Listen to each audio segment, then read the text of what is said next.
Today, we are going to be spending some time going over the Massive Loop launcher. Let's start by clicking on the Massive Loop desktop shortcut. Once signed in, the Massive Loop launcher should open up on the Play page by default. In the Play tab, this is where we choose how we would like to start browsing the Massive Loop metaverse. We can choose either desktop mode or we can choose VR mode. Let's go to the Projects tab. This section gives us the ability to add or remove current projects or create new ones through the launcher. If you are in the project sections and you do not see the add or create buttons, you may need to install the Unity Hub as well as the version of Unity we are currently supporting, in which case we will have a couple of buttons that will help you install the correct versions. Once installed, we can hit the create button. Let's give it a name. Let's call it Project Test. Great, this will create a Unity project. Let's go ahead and open up Project Test, the one we just created. We can simply hit open and it opens up in Unity. If you look at the top, we can see Project Test, but we should see Massive Loop at the top, but we do not see it. If we go down here, we notice there are a couple of errors. So to fix this, we're going to open up Windows, go to the Package Manager, and inside the Package Manager, we're going to find Unity UI. Just click on it, and then hit Install. This is going to start loading up the Unity UI package. Might take a few minutes. Once it's done, you see that the Massive Loop setup appears. We see Massive Loop appears at the top and the errors are gone. Let's just hit next and hit setup and hit next and skip and finish. That should be the complete setup for the Massive Loop SDK in your Unity project. The next tab we can look at is the Information tab. Under the News section, we can find information about Massive Loop and current events. Under the Links section, we provide important information in regards to the Massive Loop metaverse. In the Feedback section, we provide a way for you to submit a bug report if you happen to find one. And the last section is the Legal section. Here we can find our terms of use, license agreement, community guidelines, and our privacy policy. The next tab we're going to look at is the Settings tab. Let's go ahead and click on it.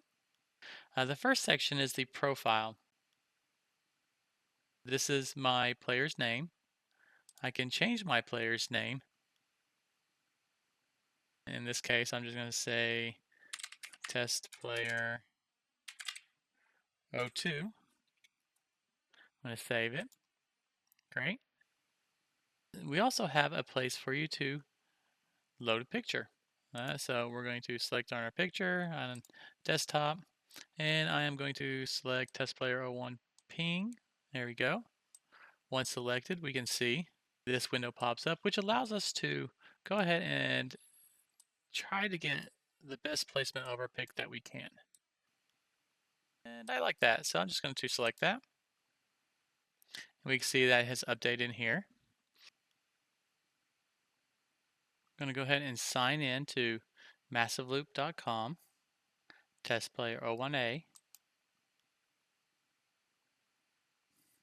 And once I sign in, if you look to the upper right, we'll go to account settings, and you can see that the picture I loaded has now uploaded onto my profile. So let's go ahead and move on. We'll close the profile section and we'll open up the client section. Here we have a few options. We have seated mode. We can turn that on or off. This is really if you prefer to be in VR and stay seated in your chair. We have player height. If we select it, we can change it from meters to inches. Play mode. We have two play modes. We have VR and desktop. So currently, when you go to the play setting, you can choose which mode you like to start in. However, if you launch the Worlds directly through our website, it will launch in the mode you have selected.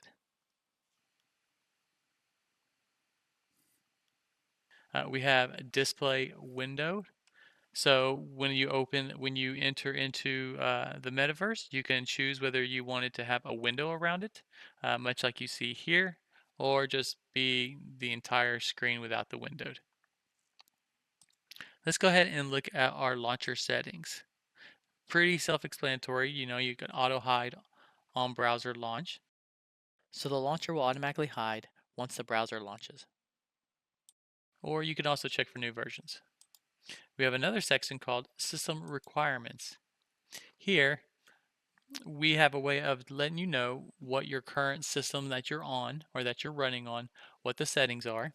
And you can cross-reference those with Oculus Rift or Oculus Link, the Valve Index, most of your really popular VR headsets.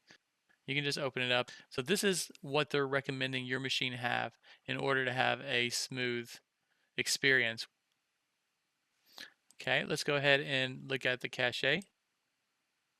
Here you can clear it out.